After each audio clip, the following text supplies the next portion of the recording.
Or is that like kanji or something? I don't know. It may be hiragana. Yeah, it's... Oh, okay. Is it furikuri? It's furikuri. Oh, okay. There you go. I didn't take Japanese in college for nothing. Judo is pretty cool, though. I mean, I like those ambiguous weeb shirts or ambiguous video game shirts that you can wear in public and people won't like know what it is.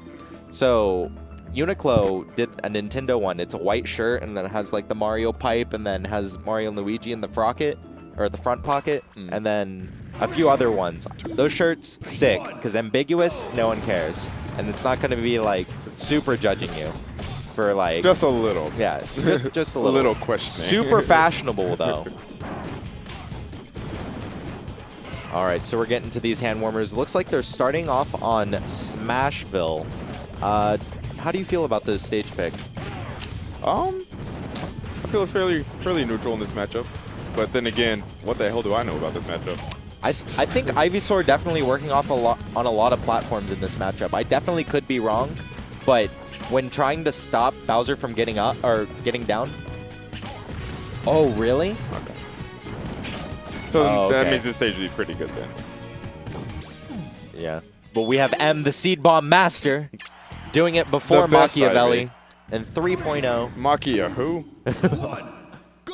All right, starting it off with that immediate Seed Bomb, and yeah, you're just getting the American Bowser Classic, just going to run up forward, crouch cancel. Ooh. Oh, up tilts. Yeah. Just catching him out, knowing that because Bowser has limited out of shield options rather than up B, it's just going to be reliant on jump. So. Yeah, now that I think about it, Ivy could kind of completely circumnavigate his out of shield options.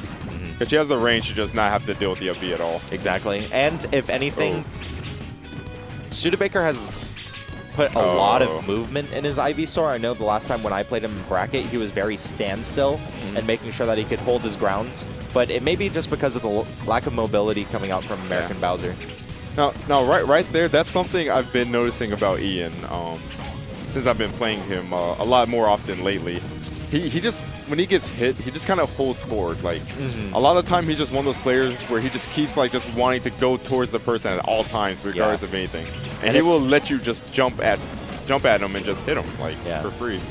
And I feel like Jake does the exact same thing because they're both people that want to crouch cancel, stay in, and then punish you for your missed combo. Because more than anything, because combos are not confirmed in this game, you're probably going to mess him up. Unless you're Wolf. Yeah, unless you're Wolf. Unless you're Wolf. Like, just GG's once you get shined. Or down aired or anything. Or ZSS. ZSS has some pretty stupid combos. She doesn't really have anything guaranteed. The most guaranteed thing she has is, like, down air into, like, up air. Yeah, down air, back But, like, that's air. not going to kill you. Down air, back air is only if you DI behind, though, which what about, you should never really do. Ooh. What about up throw, up air, nair, forward air? I see that all the time. That's only fastballers. Oh, is it? Yeah. And actually, like, heavy characters or floaties can actually jump out of up air. I mean, not up air, up throw. Oh, that makes sense. Like because they're relatively 0%. floaty. And Yeah. That makes sense. Like, these two right here, actually, 0%, if I upload them, they could just jump out. Yeah. Have to, like, get them to, like, some weird mid-percent, like, 30-ish. Woo! That was a good back there, though. Yeah, and I mean, meme classic or not, American Bowser definitely sticking to the fundamentals of the character. Oh, now it's supposed to be a jump side B, but he still lives for it. Oh, well, that was tricky. Studebaker is put into a rough spot right now. He needs to get this kill. He needs either to get the kill with the solar beam or get the solar beam in the end. But with 99%, you have to play it careful, especially with someone like Jake, who's definitely going to watch out for your double jumps. That's spacing from this dude. Being very meticulous right now. Ooh, raw back air going to push him off, but still the lack thereof of edge guards is oh, wow, he just difficult. That was godlike. He nared the first seed bomb and then You know, power he shield power the second. shield, yeah. Oh, that's right, but Jake's been around long enough to know about that. Jake is very good with his power shields. That man is a monster. But having to play someone like Jason, who is so laser campy, or even Dakpo, who also plays the laser game quite well, it's You have to be good with your projectiles. Ooh. All right, going to FOD. Wait, Yeah. this is Stu's counter pick, right? Yeah. What is he doing? What do you mean? Ivysaur's not bad on this stage at all. But Bowser's better. Like. Yeah, I feel like it's just limiting the space. Because Smashville is pretty wide, that may be the general concept, because you're not making sure to limit his movement even more. And because he has such a big ECB, it's going to really conflict with the rising and lowering platforms. Ooh.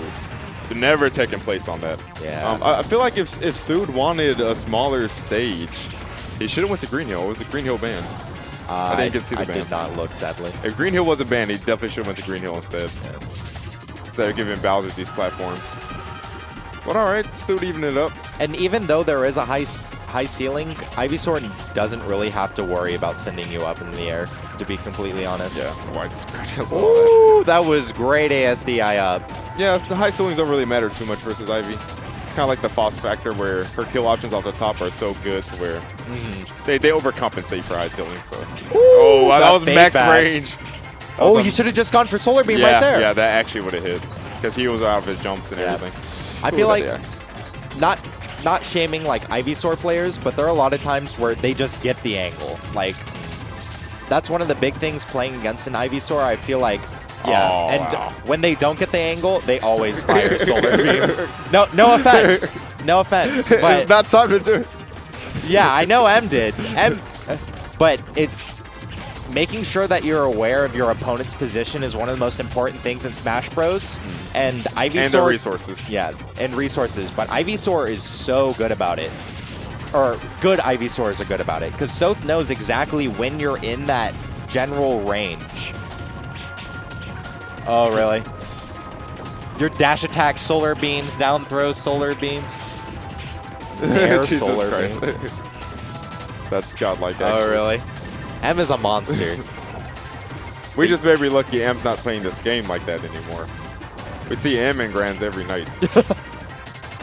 Ooh, playing it super careful. Studebacher has to make sure that he's not building up any more percent because one of the big tactics that Jake really likes to do is rush on your shield or run up shield, wait for you to attack it, and then up B out of it. And then so he can just build more percent and then make you mess up rather than him.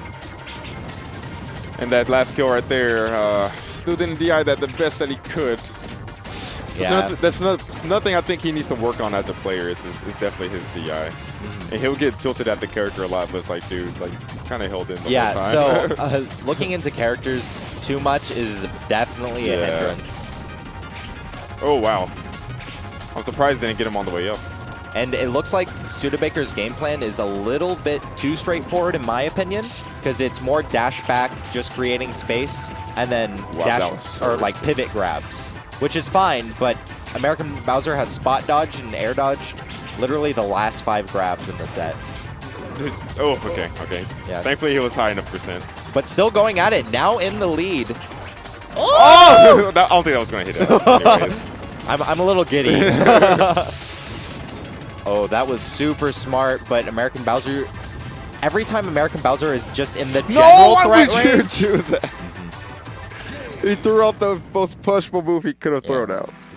But what I was going to say is that anytime American Bowser is in that general threat range, he's just going to shield. He's not going to wait for you to throw out the move because he's so big he could be hit by anything. I was about to say, like, versus Jake, it's best to just always grab that dude. Yeah. Like, Jake wants you to hit him, and he will always just go in for the run crouch. Yeah, and a lot of the times you either have to be devastating in neutral or call out his run-up shields or his just crouch cancels, because that's what he relies on the most, because he will never